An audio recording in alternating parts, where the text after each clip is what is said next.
Hello students, welcome to all. तो students, इसमें हम लोग क्या पढ़ने जा रहे हैं? इसमें हम लोग यूपी स्पेशल के बारे में पढ़ रहे हैं।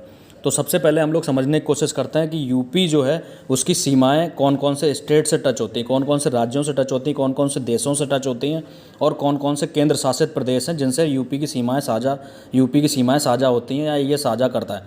तो इसको हम समझने की कोशिश करेंगे। थोड़ा बैकग्राउंड और क्लियर करता हूँ।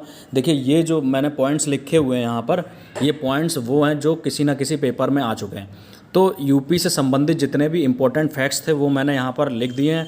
क्योंकि यूपी अपने आप में बहुत बड़ा है, आप समझ ही रहे हैं कि यूपी में 75 डिस्ट्रिक्ट हैं। तो अपने आप में सबकी अलग अलग विशेषताएं, अगर आप पढ़ोगे यूपी को, अगर सही से पढ़ने लगे तो आप ऐसा लगेगा कि हमारी उम्र ही छोटी पड़ रही है। तो यूपी अपने आप में बहुत बड़ा है, लेकिन जो इम्पोर्टेंट चीज़ है वो हमें यहाँ से पढ़नी है। तो यहाँ से कुछ इंपॉर्टेंट फैक्ट्स को हम लोग समझने की कोशिश करते हैं। लेक्चर ज़्यादा लंबा नहीं करना, जल्दी जल्दी हमें समझने की कोशिश करनी है। सबसे पहले हम लोग देख लेते हैं, ये यूपी का मैप है और यूपी से ही कट के एक राज्य बना जिसको हम लोग उत्तराखंड के नाम से जानते हैं। तो यहाँ से हम लोग समझने की कोशिश करते हैं। सबसे ऊपर हम लोग नॉर्थ साइड से स्टार्ट करते हैं। नॉर्थ साइड में हमने देखा कि हमें एक डिस्ट्रिक्ट दिखता है जिसका नाम है सहारनपुर। देखिए, सबसे नॉर्थ साइड में सहारनपुर है। सहारनपुर की सीमा एकमात्र स्टेट से टच होती है जिसका नाम है हिमाचल प्रदेश। ये क्वेश्चन एक बार पेपर में आ चुका है, इसलिए इसको हम लोग ध्यान रखेंगे।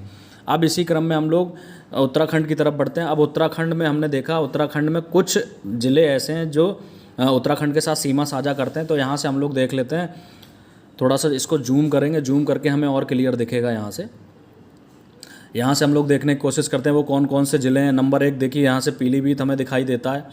उसके बाद हमने देखा ये बरेली, रामपुर और मुरादाबाद, बिजनौर। ये कुछ ऐसे ज़िले हैं जिनको हमें हमेशा याद रखना है। ये कुछ ऐसे ज़िले हैं जो उत्तराखंड के साथ सीमा साझा करते हैं। ज़िले और भी हैं, आप लोग यहाँ से देख सकते हैं। सबसे पहले आप एक काम करिए, यूपी का पूरा मैप लीजिए और मैप में क्या करना है, सबकी बाउंड्री देखनी है। जितने भी ज़िले हैं उनकी बाउंड्री देखनी है, किस स्टेट के साथ टच करता है, और जो इंपॉर्टेंट होगा वहाँ मैं आपको बता दूंगा। अब आगे चलते हैं हम लोग नेपाल। ये मोस्ट इंपॉर्टेंट है। यहाँ से मैं आपको थोड़ा पहले ही बता देता हूँ, क्योंकि नेपाल एक देश है। तो अब कभी कभी हमारे पेपर्स में पूछा जाता है कि यूपी के कौन कौन से ऐसे ज़िले हैं जो नेपाल देश के साथ सीमा साझा करते हैं। तो देश के साथ सीमा साझा कर रहे हैं तो अपने आप में एक बहुत बड़ी विशिष्ट बात है। कौन कौन से हैं, कभी कभी क्रम लगाने को पूछ लिया जाता है, तो मैं पश्चिम से आपको समझाने की कोशिश करता हूँ। यहाँ से हम लोग देख लेने की कोशिश करते हैं। देखिए, ये पीलीभीत, लखीमपुर, बहराइच, उसके बाद देखिए श्रावस्ती, बलरामपुर, सिद्धार्थनगर, महाराजगंज। आप काउंट भी कर सकते हैं कितने हो गए, 1 2 3 4 5 6 7। तो 7 टोटल ऐसे ज़िले हैं जो नेपाल के साथ अपनी सीमाओं को साझा करते हैं। उसी क्रम में हम लोग आगे बढ़ते हैं। देखिए, यहाँ पर हमें एक चीज़ और दिख रही है, ये देखिए, ये बिहार। तो ये बिहार जो स्टेट है, इसके साथ भी 7 ज़िले सीमा साझा करते हैं। आप लोग अपने मैप में इसको देख लेंगे कौन कौन से 7 ज़िले हैं जो बिहार के साथ सीमा साझा करते हैं। एक चीज़ और बताने की कोशिश करता हूँ। देखिए, यहाँ पर ये यूपी में एक पूंछ की तरह जो ज़िला बाहर निकला हुआ है, ये देखिए, ये पूंछ की तरह जो ज़िला बाहर निकला है, इसका नाम है बलिया। तो क्वेश्चन यहाँ से एक बार आया था या आता भी है कि भाई जो हमारी सबसे लंबी जो नदी है गंगा, वो कहाँ से प्रवेश करती है और कहाँ से निकलती है। तो आप लोग ध्यान रखेंगे, यहाँ बलिया से ही वो निकलकर कहाँ चली जाती है, बिहार में चली जाती है। तो ये इंपॉर्टेंट फैक्ट्स थे, थोड़ा हम लोग डिस्कस करते रहेंगे। आगे हम लोग एक बहुत इंपॉर्टेंट क्वेश्चन को डिस्कस करेंगे। देखिए, यहाँ पर सोनभद्र लिखा है। तो ये सोनभद्र जो डिस्ट्रिक्ट है, यूपी का एकमात्र ऐसा डिस्ट्रिक्ट है जिसकी सीमाएं देखिए कितने स्टेटों से टच करती हैं। यहाँ से हम लोग देख लेते हैं।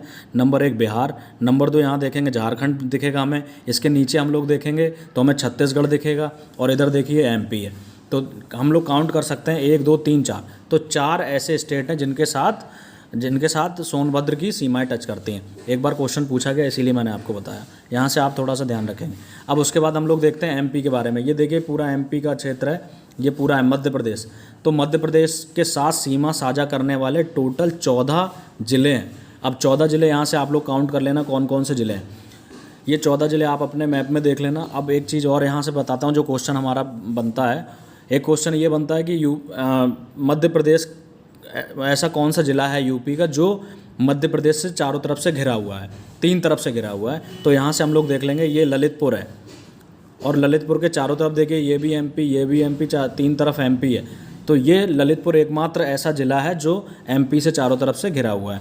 तो ये इंपॉर्टेंट क्वेश्चन है, कई बार पेपर्स में पूछा जा चुका है, इसको हम लोग यहाँ से याद रखेंगे।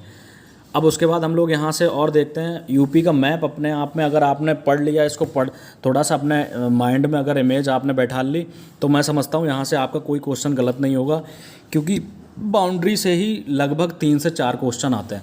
तो आप लोग अगर इसको सही से करेंगे तो मैं समझता हूँ कि आप लोग क्वेश्चन सॉल्व कर सकते हैं। अब देखिए राजस्थान की बात कर लेते हैं हम लोग। राजस्थान में दो ऐसे ज़िले हैं, देखिए नंबर 1 मथुरा और दूसरा देखिए आगरा। ये दो ऐसे ज़िले हैं जो राजस्थान के साथ अपनी सीमा को साझा करते हैं। उसी तरीके से केंद्र शासित प्रदेश है दिल्ली।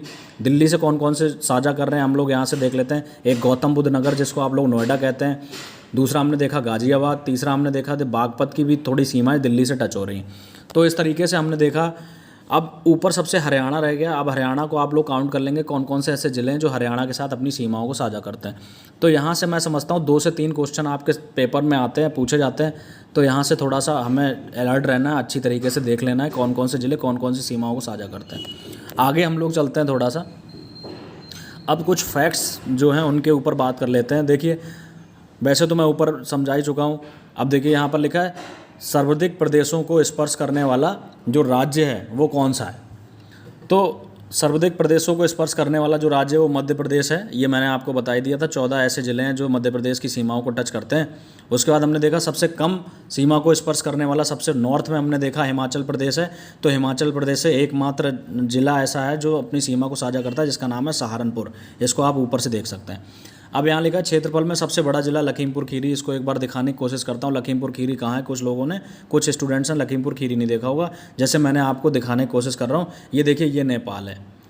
नेपाल का नाम तो सभी ने सुना होगा। ये देखिए नेपाल, और नेपाल से ही टच करता हुआ ये है लखीमपुर खीरी। यहाँ से पूरा ड्रॉ करने की कोशिश कर रहा हूँ इसको। देखिए ये लखीमपुर खीरी है। सॉरी, यहाँ से ड्रॉ करता हूँ थोड़ा। ये देखिए ये जो सबसे बड़ा वाला जो डिस्ट्रिक्ट दिख रहा है ये लखीमपुर खीरी। तो लखीमपुर खीरी सबसे बड़ा डिस्ट्रिक्ट भी, और यहाँ बहुत ज़्यादा मात्रा में हमें क्या पेड़ पौधे देखने को मिलते हैं। जंगली क्षेत्र थोड़ा सा ज़्यादा हमें देखने को मिलता है। उसके बाद हम लोग आगे देखते हैं। क्षेत्रफल की दृष्टि से सबसे बड़ा लखीमपुर खीरी हो गया। अब हमारा यूपी का जो राष्ट्रीय पशु है उसकी बात कर लेते हैं। कौन है? बारहसिंगा है। यहाँ से देखते हैं राष्ट्रीय पक्षी सारस है, और राष्ट्रीय वृक्ष अशोक है, और राष्ट्रीय पुष्प पलाश है। ये थोड़ा सा आप लोग 1 से 2 बार पढ़ोगे आपको याद हो जाएगा। इसमें कोई टिपिकल बात नहीं है। आगे हम लोग देखने की कोशिश करते हैं। ये देखिए ये पूरा मैंने एक लोगो लगा रखा है। ये यूपी का एक लोगो है, और यूपी का जो लोगो है यहाँ से हम लोग देखने की कोशिश करते हैं कि ये जो यूपी का लोगो है यहाँ हमें 3 चीज़ें बड़ी कॉमन दिखती हैं। 3 चीज़ों को हमें देखना है। देखिए ये जो बीच में एक ब्लैक कलर से दिख रही हैं 2 धाराएँ आपस में मिलती हुई दिख रही हैं। ये 2 धाराएँ हैं। तो ये 2 धाराएं किसको इंडिकेट कर रही हैं? एक तो गंगा को इंडिकेट कर रही हैं, एक यमुना को इंडिकेट कर रही हैं। यहाँ से आप लोग इसको याद रखेंगे। अच्छा, ऊपर हमें ये तीर कमान दिख रहा है। तीर कमान किसका प्रतीक है? तीर कमान प्रतीक है, तीर कमान यहाँ पर जो राम हुए थे उनका जो प्रतीक चिन्ह था उसको तीर कमान का यहाँ पर शेप दे दिया गया। और ये जो नवाब हमारे थे, नवाबों का एक प्रतीक चिन्ह था। जो हमारे नवाब थे अवध के, उनका एक प्रतीक चिन्ह था जो मछली थी। तो मछली को यहाँ पर इंडिकेट कर दिया गया। इससे हमारा पूरा एक लोगो बन के तैयार हो गया जिसको हम लोग यहाँ से देख सकते हैं। आगे हम लोग चलते हैं। जो कुछ इंपॉर्टेंट फैक्ट्स हैं लगातार पेपर्स में पूछे जा रहे हैं, बहुत जल्दी से हम लोग इसको देखने की कोशिश करेंगे क्योंकि हमारा वीडियो ज़्यादा लंबा हो जाएगा फिर। चलिए अब यहाँ से देख रहे थे। यूपी में 404 विधानसभा सीटें हैं और 100 विधान परिषद सीटें हैं। विधान परिषद का बहुत बार क्वेश्चन पूछा जा चुका है। यहाँ से आप लोग ध्यान रखेंगे 100 हैं विधान परिषद के सदस्य, 100 हैं, 100 सीटें हमारे यहाँ। आगे हम लोग देखते हैं यूपी में लोकसभा की 80 सीटें हैं और राज्यसभा की 31 सीटें हैं। इंपॉर्टेंट फैक्ट्स हैं, इसको 1-2-3 बार देखोगे आराम से याद हो जाएगा। अब उसके बाद हम लोग देखते हैं जौनपुर। जौनपुर का नाम मैंने अलग से क्यों लिखा है इसको बता देता हूँ कि जौनपुर एक समय में इतना फेमस एक क्षेत्र बन चुका था, इतना फेमस एक अलग प्रांत बन चुका था कि पूरे भारत का व्यापार जौनपुर से होता था। जौनपुर कहाँ पर है? जौनपुर हमारे यूपी में ही एक डिस्ट्रिक्ट है। तो जौनपुर क्या मुग़ल काल में बहुत ज़्यादा फेमस हो चुका था, इसीलिए लोगों ने उसको क्या कह दिया? भारत के सिराज के नाम से कह दिया। तो यहाँ पर एक नाम भी आता है, देखो मैंने यहाँ पर लिख रखा है, इसको भारत के सिराज के नाम से भी जानते थे। तो भारत के सिराज के नाम से कौन सा डिस्ट्रिक्ट जाना जाता था? इसको हम लोग जौनपुर के नाम से जानते हैं। आगे हम लोग देखते हैं आगरा शहर। आगरा शहर जो है, आगरा शहर की जो स्थापना वो किसने की थी? यहाँ से हम लोग देख लेते हैं। आगरा शहर की जो स्थापना है वो सिकंदर लोदी के द्वारा की गई थी। आगे हम लोग देखते हैं यूपी में जो जामा मस्जिद है, संभल में बाबरी मस्जिद, अयोध्या में किसके द्वारा बनवाई गई? अपने आप में बाबरी मस्जिद का तो कॉन्सेप्ट सभी लोगों को पता होगा, अपने आप में बहुत ज़्यादा ये कंट्रोवर्सी यहाँ पर रही थी।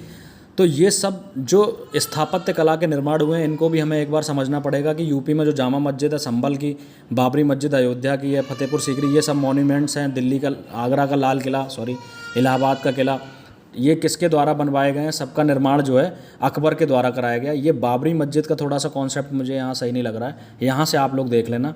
ये बाबरी मस्जिद को एक बार और देख लेना, ये शायद बाबर के समय में बनी हुई थी।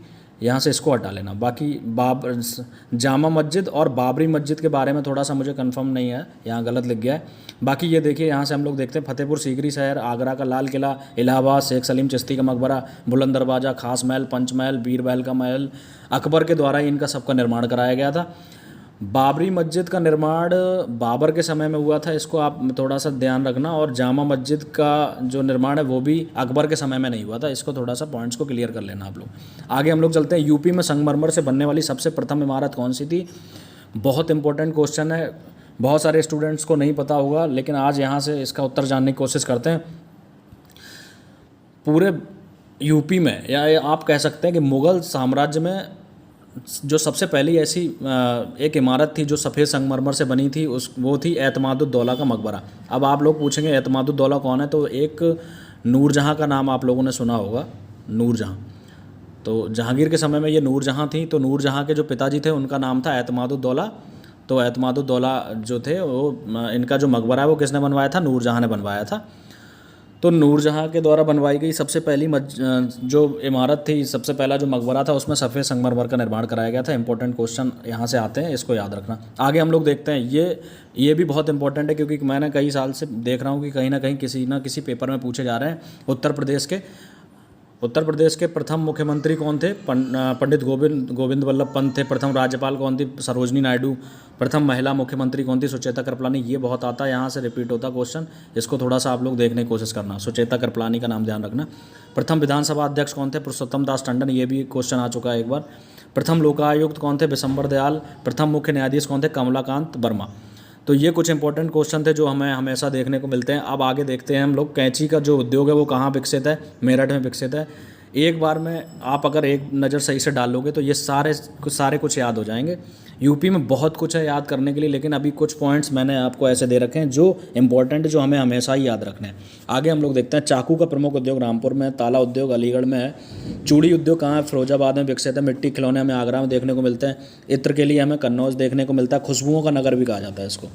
कन्नौज को आप लोग ध्यान रखना, कन्नौज भी अपने आप में बहुत फेमस है, क्योंकि कन्नौज को लेकर कई सारे युद्ध हमने देखे। एक त्रिपक्षीय संघर्ष अगर हम प्राचीन काल में देखेंगे तो त्रिपक्षीय संघर्ष हमें देखने को मिलेगा, वो सिर्फ कन्नौज को ही लेकर हुआ था। कन्नौज को लेकर क्यों हुआ था? क्योंकि यहाँ पर क्या है, गंगा का संगम हो रहा है, तो गंगा नदी है, तो यहाँ पर जो मिट्टी बहुत उपजाऊ है, यहाँ पर धन संपन्न थोड़ा सा क्षेत्र है, इसीलिए यहाँ पर बार बार हमें युद्ध देखने को मिला। एक बार तो क्या है, कन्नौज को अपनी राजधानी भी बनाया था कुछ राजाओं ने, तो कन्नौज भी कुछ समय के लिए राजधानी रही थी, इसको हम लोग याद रखेंगे यहाँ से।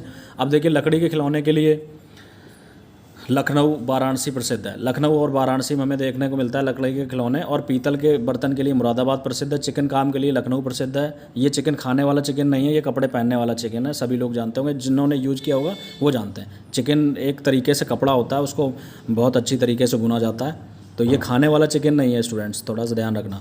इसके लिए लखनऊ प्रसिद्ध है। कालीन के लिए मिर्ज़ापुर प्रसिद्ध है। और चीनी मिट्टी के बर्तन जो हैं वो खुर्जा और गाज़ियाबाद में बनाए जाते हैं।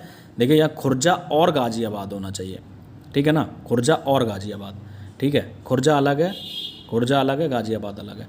तो ये सारे इंपॉर्टेंट फैक्ट्स थे जो हमने यहाँ से देखे। इनको आपको क्या करना है, बार बार इनको थोड़ा सा देखना है, रिपीट करना है। और मैं समझता हूँ कि अगर 1 से 2 बार आपने वीडियो लेक्चर देख लिया तो ये सारे पॉइंट्स आपको याद हो जाएंगे, और 100% यहाँ से 100% आपके पेपर्स में क्वेश्चन मिलेंगे। तो आज के लिए इतना रखते हैं। Okay, thank you very much.